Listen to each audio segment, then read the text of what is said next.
జిల్లాలో మాతృ మరణాలు జరగకుండా అవసరమైన జాగ్రత్తలు తీసుకోవాలని జిల్లా కలెక్టర్ అనుదీప్ దురిశెట్టి వైద్యాధికారులను ఆదేశించారు.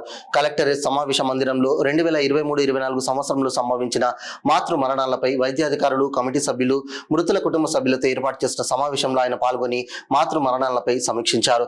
ఈ సందర్భంగా కలెక్టర్ మాట్లాడుతూ వైద్య వృత్తి చాలా పవిత్రమైనదని, ప్రతి పిహెచ్సిలో గర్భిణిగా నమోదైనప్పటి నుండి ఆమెకు నిర్వహించే వైద్య పరీక్షల వివరాలు ఎంపీపీ కార్డులో నమోదు చేయాలన్నారు.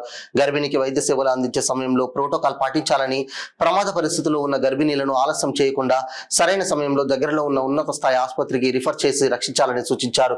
రక్తహీనత ముందుగానే గుర్తించి అవగాహన కల్పించాలని, శిశు మరణాలపై కూడా అప్రమత్తంగా ఉండాలని సూచించారు. ప్రాణాలు కాపాడాల్సిన బాధ్యత వైద్యులపై ఉందన్నారు. 2023-24 సంవత్సరంలో జరిగిన మాతృ మరణాలను సమీక్షించి దిశానిర్దేశం చేశారు. ఈ సమావేశంలో DMHO doctor Venkat, DCHS Rajendranath, nodal అధికారులు doctor Suchitha, doctor Sadia Begum, doctor Jayamali